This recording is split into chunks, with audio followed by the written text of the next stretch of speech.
doit être fait. Alors que leur manière de vivre, leur manière de respecter cette loi n'est pas la meilleure, n'est pas la bonne, puisque c'est la loi pour la loi. Et non la loi pour l'homme. Shalom. Et la deuxième des choses, pourquoi n'étaient-ils pas dans la vérité? Parce qu'ils sont captifs du péché. Et voilà que Jésus va les interpeller. Il va se montrer à eux comme la vérité. Comme la vérité. Celui qui prend la référence, je lui donne la Bible. Je suis le chemin, la vérité et la vie. Oui.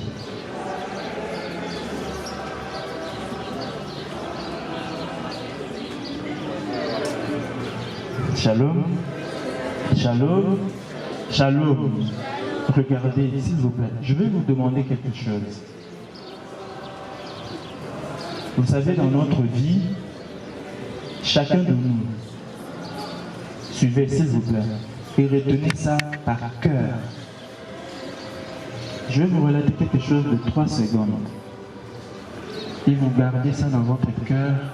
Si cela ne change pas votre manière de vivre la religion, ne change pas votre manière de vivre votre relation avec le Seigneur, c'est vous-même qui allez regretter.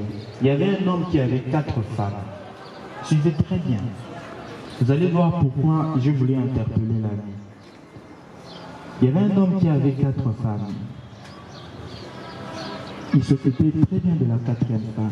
Et la 4e femme lui avait promis fidélité.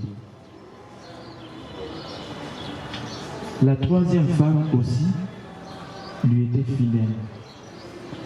La 2e femme lui disait, même si tu arrivais à mourir, moi je serai toujours là pour toi. Tout ce que tu voudras, partout où tu iras, je serai là avec toi. Mais la première femme, qui n'était pas bénéficiaire de l'attention de cet homme, était très mince comme moi, n'avait pas beaucoup de poids, elle avait l'air maladive, et puis elle pleurait à tout bout de champ. Lorsque le moment de la mort est arrivé pour l'homme, il demande à la 4e femme, « Veux-tu partir avec moi ?» La femme lui dit, « Non, tu pars seule. » La 3e femme, « Tu m'avais promis fidélité. Veux-tu partir avec moi ?» Non, moi non plus. La 2e femme, tu m'as promis d'être là toujours. Partout où j'irai, tu partiras avec moi. La 2e femme lui dit, non, moi non plus. Et puis la première lui dit, partout où tu seras, même dans ce même cercueil, moi j'irai avec toi. Vous savez, toutes ces 4 femmes, chacun a ses 4 femmes. C'est quoi ces 4 femmes? La première femme, la 4e femme, c'est notre entourage. Tous ceux qui sont avec nous. Lorsque le moment viendra pour partir, lors de notre mort, notre entourage ne sera pas là. Nous partirons seuls. La 3e femme, c'est notre famille. Quand le moment de la mort viendra, nous partirons seuls, sans cette 3e femme. La 2e femme, ce sont ceux qui sont vraiment là. Mon père, ma mère, tous ceux qui sont là constituent la 3e femme. Même le moment de la mort, ils ne partiront pas avec nous, ils partiront seuls. Il y a une femme qui partira avec nous. C'est laquelle? C'est qui? Non, c'est notre âme. Et comment nourrir cette âme? Parce qu'elle partira avec nous. C'est quoi? C'est la parole de Dieu. Et des fois, nous accordons beaucoup d'importance. Même à notre corps, nous oublions qu'il y a une partie très capitale de notre vie, de notre être, de notre personne, c'est notre âme. Je l'ai dit pourquoi.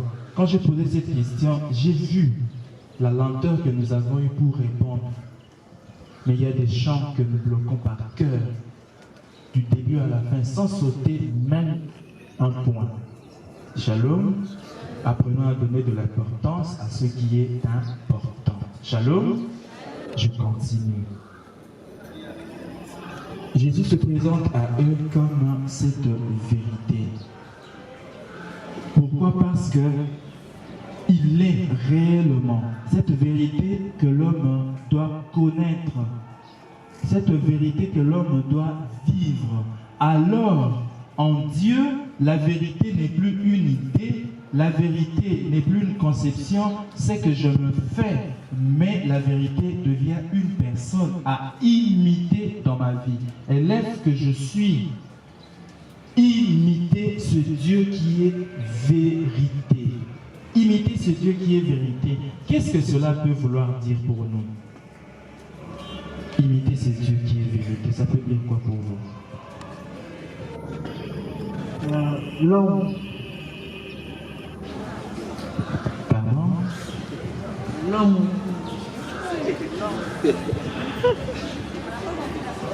Je dis imiter Dieu qui est vérité. Qu'est-ce que cela peut me dire? Imiter Jésus qui est vérité. Qu'est-ce que cela peut me dire? Oui. Chercher à marcher comme Jésus. Chercher à marcher comme Jésus. Mais comment? Oui, la parole de Dieu. Pardon? La crainte de Dieu.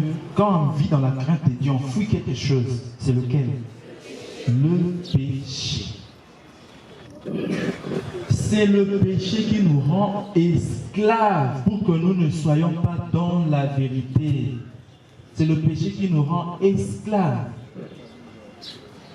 Lorsque nous lisons dans Genèse, chapitre 3, le verset m'échappe jusque-là, nous voyons la définition de la vérité comme vouloir être comme Dieu, vouloir ressembler au Seigneur.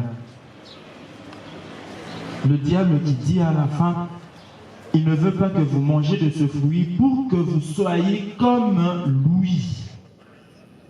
Quand je pêche, quand je tombe dans le péché, je suis en train de chercher à ressembler au Seigneur. Je suis en train de chercher à être comme lui, faire comme lui, devenir Dieu.